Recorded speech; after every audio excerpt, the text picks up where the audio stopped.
But it's not only the problem of the family and the problem of the economy, but there's another aspect to it as well. It's also a sexual revolution. When women are dressed and yet naked, eventually you're going to have the majority of children being born as awladu zina. Said the Prophet ﷺ, 1400 years ago in Arabia, he said it. A child being born out of wedlock, that's no big thing anymore. Everybody doing it. Huh? Marriage, that's for the birds. We don't bother about marriage anymore. Huh? This is the best of all worlds. A sexual revolution which is going to result in the majority of children being born as awladu zina, out of wedlock. And more than that, and the Muslim youth better listen. He said the time will come when people will have sexual intercourse in public like donkeys. Like donkeys.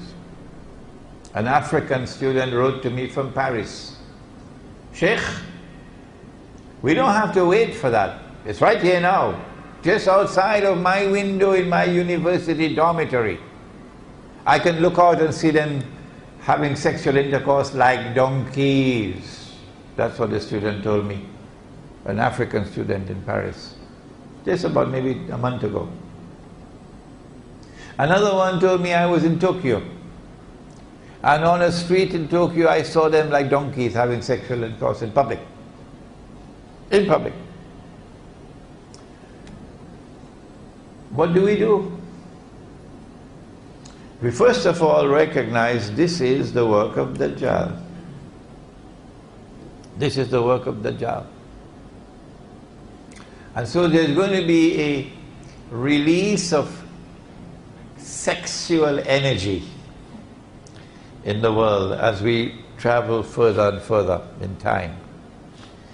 People are going to become more and more obsessed with sex.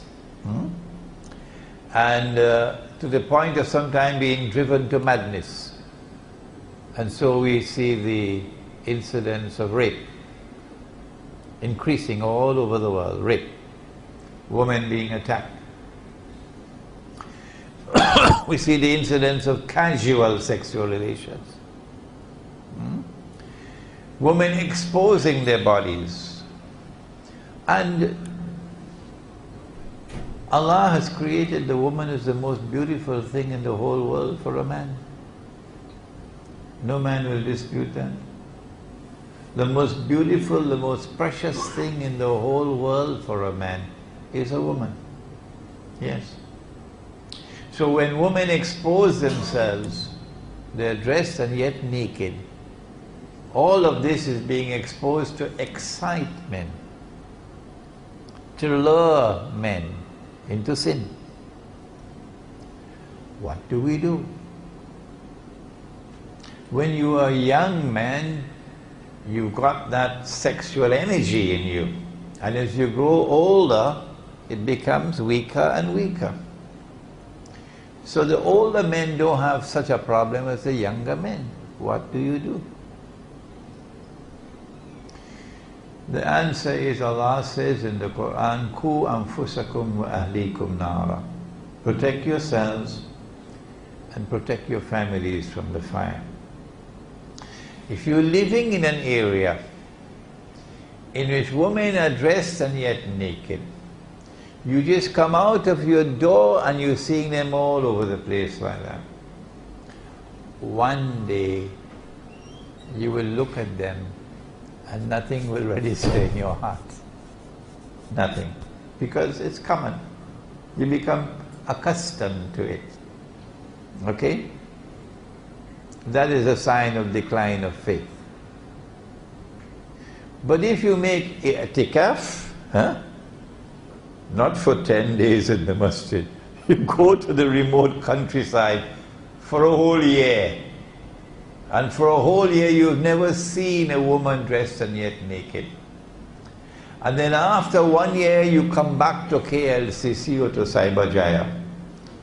When you see the first woman dressed and yet naked, something is going to shake inside of you. Something is going to shake inside. Oh my God, what is that? The world is going to end. Huh? Look at that, did you see? That is what the Prophet said will happen. Look, look, look.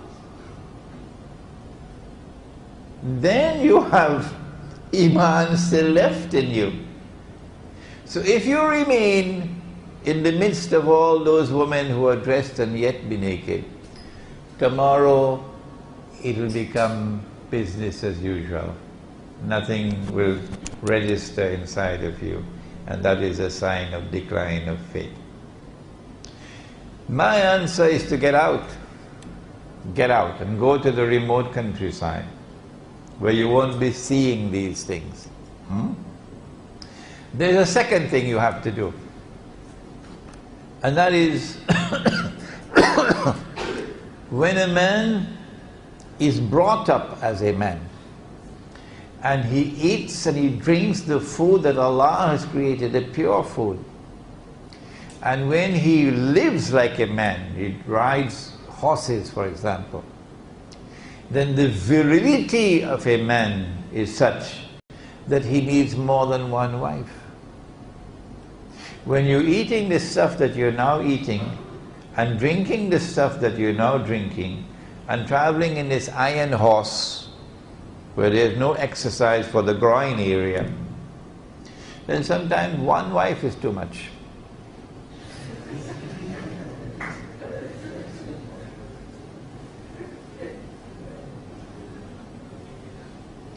And so back to the village, whether they like it or whether they don't. And there are many who are not going to like the lecture. There are many who are not going to like these words of mine. It doesn't bother me. I preach the deen to please Allah. So we move out to the countryside and we build villages, Muslim villages. And in these villages we will have not one wife, many wives. Because every woman who comes to that village and says, I want a husband, somebody has to marry her. Somebody has to marry her. So if your wife says, well, I don't want my husband to take another wife, we say, well, why don't you stay in KL? Why don't you stay in Kuala Lumpur? No. Allah has permitted plural marriages. And plural marriages has more than one benefit in it. It is not that plural marriages helps to provide husbands for so many women who otherwise would not have husbands. It is not that plural marriages help to provide maintenance for women and children who otherwise would not be maintained. But plural marriages has an impact on the masculinity of the male. Plural marriages has a positive impact on male virility, making you more of a man. And that increase in male virility has an impact on your intellectual life. You become a more versatile thinker, a more versatile scholar. It has an impact on your spiritual life, opening doors and opening windows which otherwise would not have been opened. So plural marriages is not there merely for enjoyment and excitement. Plural marriages has a more profound role to play in society. But I live in a world today in which speaking the words that I have just spoken makes you very unpopular. But Imran Hussein doesn't care for popularity. No. And so for the young man we say, protect yourself from that garbage out there. Look for sisters who are good Muslims, marry them, and have as many children as you can, so that in the end Nabi Muhammad alayhi salatu wasalam will be proud of this ummah. Now finally, before we end, why have we concentrated on the youth in this fake glamour of the modern age? The answer is because it is Suratul Kahf of the Quran more than any other surah which explains Akhirul Zaman, the age in which we now live. And in Suratul Kahf there is the story of the young men in the cave.